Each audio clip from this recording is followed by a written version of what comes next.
I don't have time to tell you all the stories. Would you like to hear The Night Before Christmas?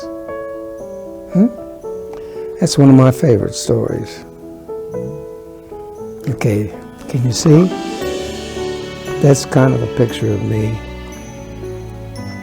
There's so many stories about me and Mrs. Claus and the reindeer and elves, and a lot of them are not true at all. A lot of them are a little bit true, and some of them are very close to being true.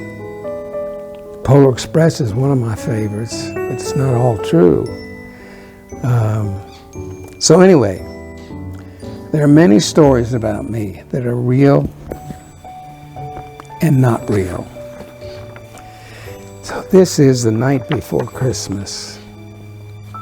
We all know this one. You could almost, there's Santa stepping in the chimney. Actually, that's about the way I do it. I put one foot in and I sit on the edge of the chimney, and I put the other foot in and I start down. I have a hold of my pack and it comes down with me. No matter how small the chimney is, doesn't matter. I can get down it.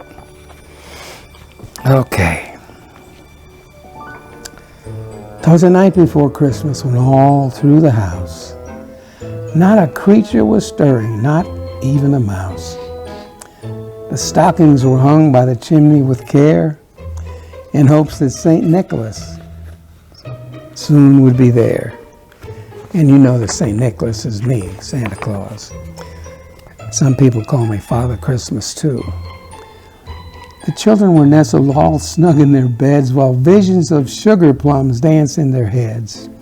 And Mama in her kerchief and I in my cap had just settled down for a long winter's nap, when out on the lawn there arose such a clatter. I sprang from the bed to see just what was the matter. Away to the window I flew like a flash, tore open the shutters and threw up the sash.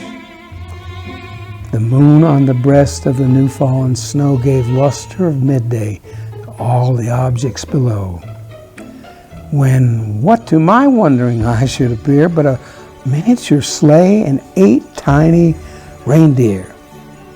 That's before I got the Rudolph. He is my ninth reindeer, but I only had 8 then when this story was written. Oh, wow, look at that. Nice. With a little old driver so lively and quick, I knew in a moment it must be St. Nick. More rapid than eagles his coursers they came, and he whistled and shouted, called them by name. Oh, I love this story. Now Dasher, now Dancer, now Prancer and Vixen, on Comet, on Cupid, on Donner and Blitzen, to the top of the porch, to the top of the wall. Now, dash away, dash away, dash away all.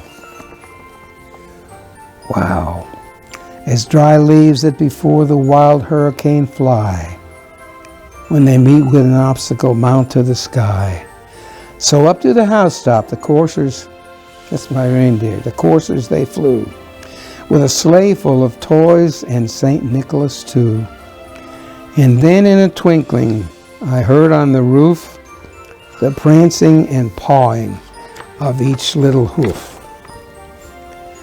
As I drew in my head and was turning around down the chimney, St. Nicholas came with a bound. He was dressed all in fur from his head to his feet, and his clothes were all tarnished with ashes and soot.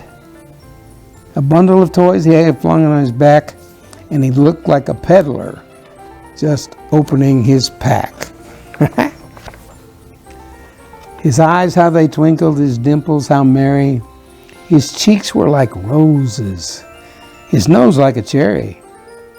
His droll little mouth was drawn up like a bow, and the beard of his chin was as white as the snow.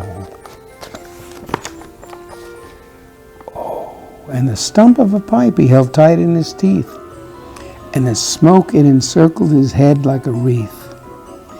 He had a broad face and a little round belly that shook when he laughed like a bowlful of jelly. Here's a picture. Isn't that good? Okay, a little bit more. He was chubby and plump, a right jolly old elf, and I laughed when I saw him in spite of myself. A wink of his eye and a twist of his head soon gave me to know I had nothing to dread. He spoke not a word, but went straight to his work and filled all the stockings, and then turned with a jerk, and laying a finger aside of his nose and giving a nod, up the chimney he rose. How about that? He sprang to his sleigh, to his team gave a whistle, and away they all flew like the down of a thistle. But I heard him exclaim as he drove out of sight, "Merry Christmas to all, and to all a good night."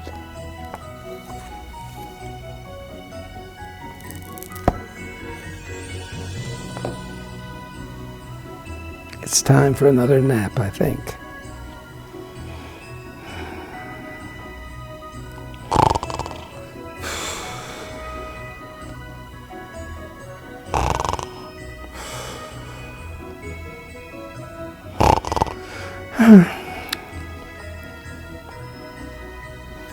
Do I have a cookie? No. I guess I'll have to wait a while.